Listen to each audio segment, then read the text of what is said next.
అందరికీ నమస్కారం, శుభోదయం. Welcome to profit master. ఇవాళ 3 డిసెంబర్ ట్యూస్డే. ఇంటర్నేషనల్ మార్కెట్స్లో పర్ఫార్మెన్స్, అలాగే మన మార్కెట్స్ మీద ఇంపాక్ట్ ఒకసారి చూద్దాం. సో విజయవాడలో సండే రోజు జరిగిన ఇన్వెస్టర్స్ ఎడ్యుకేషన్ మీట్ జరిగిన తర్వాత కొంతమంది గురించి నేను మాట్లాడడానికి నేను మిస్ అయిన. యాక్చువల్లీ నిన్నంతా విజయవాడలోనే ఉన్నాము, నేను రాత్రి హైదరాబాద్ చేరుకున్నాము.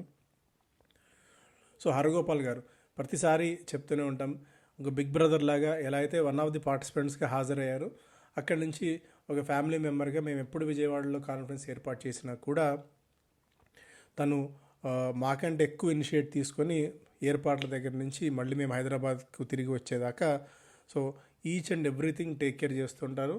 మొన్న కాన్ఫరెన్స్లో అందరికీ డైరీ మిల్క్ చాక్లెట్స్ ఆయన ఇచ్చారు. దానికి తోడు కోట్ల రూపాయల ఆస్తిపరులు అయినా సరే ఫుడ్ దగ్గర ఆయన అండ్ జూడియో స్టోర్స్, ఒక 3-4 జూడియో స్టోర్స్ కలిగిన రామారావు గారు, వీళ్ళిద్దరూ కూడా లంచ్ దగ్గర ఈ జనాలకు ఇబ్బంది అవ్వకుండా వాళ్ళే అన్ని కోట్ల రూపాయల ఆస్తులు ఉండి మా విజయవాడలో మంచి పేరు ప్రఖ్యాతులు వాళ్ళిద్దరూ కేవలం మన మీద అభిమానంతో, ఇన్వెస్టర్స్ మీద ప్రేమ అభిమానంతో, వాళ్ళకి ఏదో నేర్చుకుంటున్నారు, వాళ్ళకి మనం హెల్ప్ చేయాలనే ఉద్దేశంతో లంచ్ దగ్గర వాళ్ళే సర్వ్ చేయడం నిజంగా హ్యాట్స్ ఆఫ్ చెప్పాలి వాళ్ళిద్దరికీ. అలాగే శివరామకృష్ణ గారు ఎప్పుడు విజయవాడలో కాన్ఫరెన్స్ పెట్టినా కూడా ఖచ్చితంగా హాజరవుతూ ఉంటారు. ఏదో ఒక స్వీట్లు, కొందరు పసుపు అని, స్వీట్లని, పూతరేకలని, ఎక్కడెక్కడి నుంచో మీ ప్రేమ అభిమానం ఆప్యాయతను మా మీద ప్రతిసారి చూపిస్తూనే ఉంటారు. ఆయన రావడంతో పాటు ప్రతిసారి ఒకరినో ఇద్దరినో తీసుకురావడం. అలాగే మర్రి కృష్ణ అని ఫస్ట్ టైం వచ్చారంటే మన దాదాపుగా 4 years నుంచి జర్నీ చేస్తున్నారు. చాలామందికి మన గురించి ఆయన చెప్పడం. అలాగే వైకుంఠం గారు, మహేష్ గారు, ఆయన అనంతపురం నుంచి వస్తూ ప్రతిసారి ఎక్కడ కాన్ఫరెన్స్, మొన్న ఎగ్జాక్ట్ వైజాగ్ తప్ప హైదరాబాద్లో విజయవాడలో ఎప్పుడు పెట్టినా ప్రతిసారి వస్తుంటారు. అంటే వీళ్ళకి మార్కెట్ తెలియదా అని కాదు, బట్ కేవలం మన మీద అభిమానం, ఏదన్నా ఒక కొత్త విషయం తెలుసుకోకపోతామా అన్న ఉద్దేశంతో వస్తుంటారు. సో మీ అందరికీ పేరు పేరున ధన్యవాదాలు. సో దీనికోసం 2 నిమిషాలు నేను టైం వేస్ట్ చేశా అని చెప్పి మీరు అనుకున్నప్పటికీ కూడా కొద్దిగా మా మీద అభిమానం అలా ప్రతిసారి చూపిస్తున్న దానికి కృతజ్ఞతలు తెలిపేందుకు ఇది ఒక ఏకైక వేదిక కాబట్టి ఇక్కడ చెప్తున్నాము. మీరు కూడా ఎవరైనా ఈ ప్రోగ్రాం చూస్తూ కాన్ఫరెన్స్కి హాజరై ఉంటే సో ఎలా జరిగింది ఏంటి అన్నది వెల్లడించండి, కామెంట్స్ రూపంలో పంచుకోవచ్చు. మీరు పూర్తి ఎడ్యుకేషన్ కార్యక్రమం మాత్రమే అని మరొకసారి నేను చెప్పవచ్చు.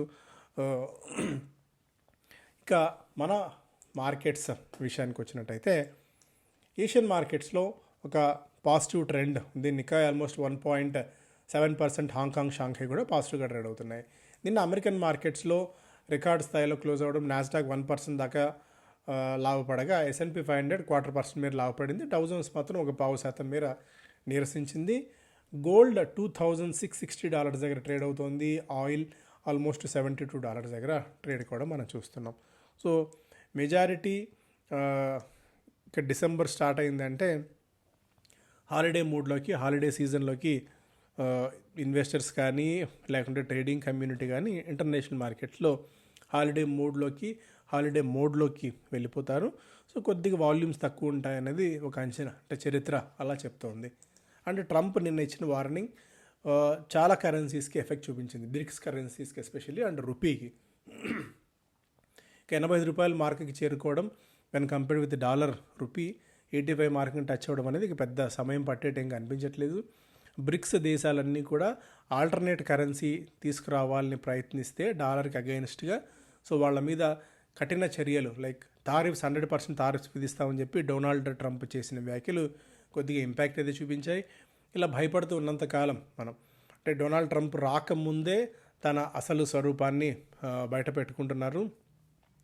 ఇలా భయపడుతూ బానిసత్వపు భావజాలను బతికినంతకాలం సో అలా తొక్కుతూనే ఉంటారు. సో ఏదో రూపంలో బ్రిక్స్ అన్నీ ఏకీకృతమై ఒక కరెన్సీని తీసుకురావడం అనేది నిజంగా ప్రోత్సహించాల్సిన అంశం. బట్ ఈ దేశాలన్నీ కూడా ఎలా రియాక్ట్ అవుతాయో చూడాలి.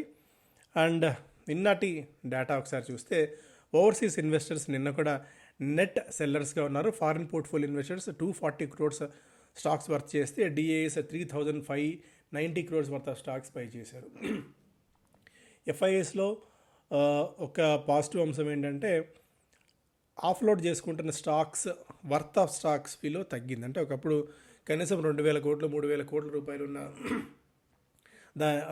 ఆ నంబర్ 250 క్రోడ్స్కి 300 క్రోడ్స్కి తగ్గింది. సో అది ఇక్కడ మనం పాజిటివ్గా చూడాల్సిన అంశం. స్టాక్స్ పరంగా చూస్తే బజాజ్ ఫిన్సర్వ్ డీబీఎస్తో కలిపి ఇస్తున్న కో బ్రాండెడ్ క్రెడిట్ కార్డ్స్ని ఆ కాంట్రాక్ట్ని ఎన్ని చేసుకున్నారు. టోరెంట్ పవర్ క్విప్ ద్వారా దాదాపు 5,000 కోట్ల రూపాయలు సమీకరించబోతోంది. హిందుస్థాన్ యూనిలివర్కి దాదాపు 193 కోట్ల రూపాయలు వచ్చిన ట్యాక్స్ డిమాండ్ ఆర్డర్ని వాళ్ళు పే చేశారు. మెజగాన్ డాక్ 27వ తారీఖున డిసెంబర్ 27ను రికార్డ్ డేట్గా ఫిక్స్ చేసింది. ఆ లోపు ఎవరికైతే షేర్లు ఉంటాయి డిమాట్లో ఒకటికి అంటే స్టాక్ స్ప్లిట్ చేస్తున్నారు. సో 1కి 2 ఈక్విటీ షేర్లు వస్తాయి, బట్ ధర అలాగే ఉంటుంది. సోలార్ ఇండస్ట్రీస్ వీళ్ళ సబ్సిడరీ కంపెనీకి దాదాపు 2,040 కోట్ల రూపాయల మేర ఆర్డర్స్ వచ్చాయని చెప్పి వెల్లడించింది. Pricol TVS the company to acquire plastic component division of TVS motor arm Sundaram auto components for 215 crores. ఒకటి. Godavari bio refiners the company secured exclusive licence pact with Catalyxx for biobutanol and higher alcohols. దాదాపు 15,000 టన్నుల వార్షిక సామర్థ్యంతో వీళ్ళు ఒక ప్లాంట్ని ఏర్పాటు చేయబోతున్నారు. Protean e governance the company received work order of 161 crores. Okay, ఇలా చాలా స్టాక్స్ ఉన్నాయి. E2E networks the company entered arrangements with L&T for capacity expansion for its data centre facilities. అదొకటి E2E గురించి. మిగిలిన స్టాక్స్ న్యూస్ పరంగా చూస్తే కూడా shares of Swiggy will be in focus as the food delivery company will release its financial results for the second quarter. Okay.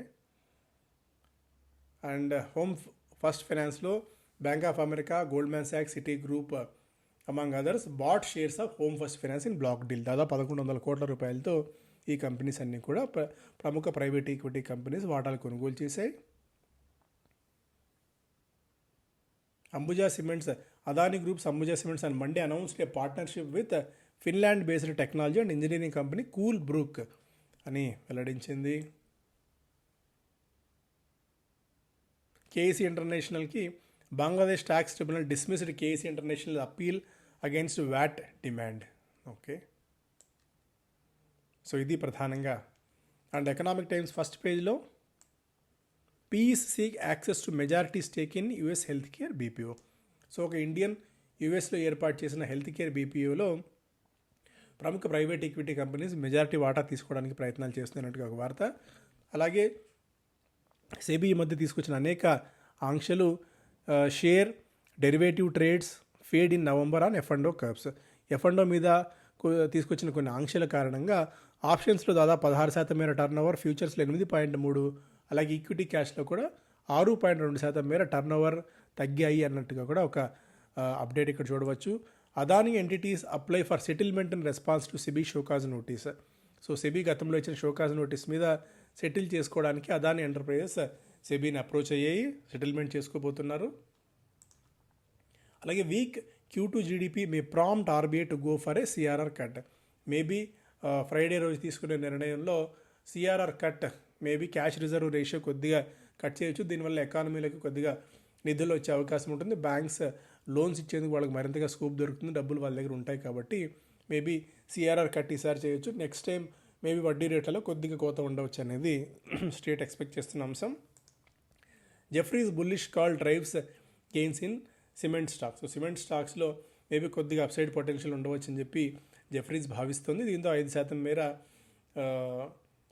Cement related స్టాక్స్లో buying momentum కనిపించింది. JK cements 5.3%, UltraTech 4% మేర లాభపడ్డాయి. అలాగే దాల్మియా భారత్, గ్రాసిమ్ లాంటివి ఒక 3% నుంచి 2-3% మేర లాభపడ్డాయి. సో కన్సాలిడేషన్ పూర్తయింది. మేబీ అప్మూవ్ కోసం సిద్ధంగా ఉన్నాయి సిమెంట్ స్టాక్స్ అనేది Jefferies చెప్తున్నమాట.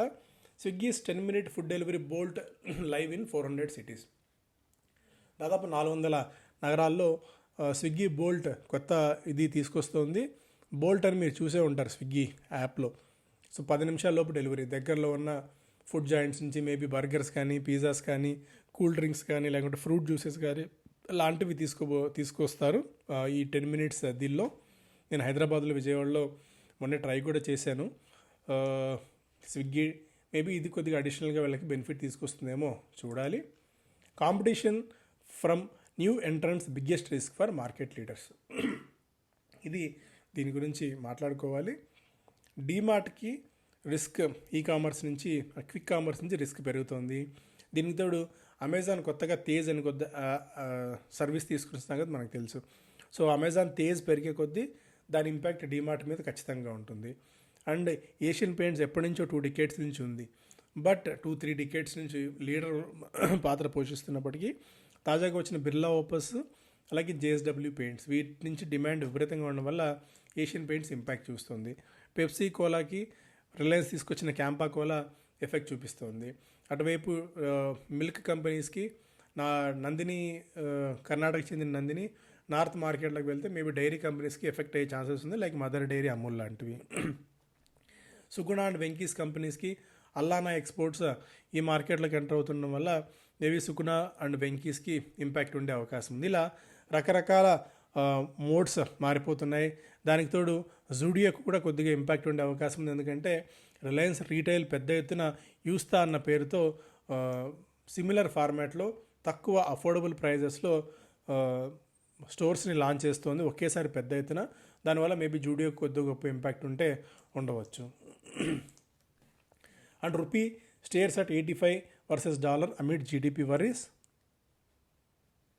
35% tax slab likely for tobacco and aerated drinks. So ఇది వస్తే మేబీ విఎస్టీ, ఐటీసీ లాంటి ఇంపాక్ట్ ఉండే అవకాశం ఉంది. కొద్దిగా దీన్ని కీన్గా అబ్జర్వ్ చేస్తూ ఉండాలి. జిఎస్టీ కౌన్సిల్ ఎలాంటి నిర్ణయాలు తీసుకుంటుందని చెప్పి. విఎస్టీ టిల్లర్స్ అండ్ ట్రాక్టర్స్ దాదాపు ఆల్ టైమ్ హిట్ చేసింది, 53% మేర పెరగడం మనం చూసాము.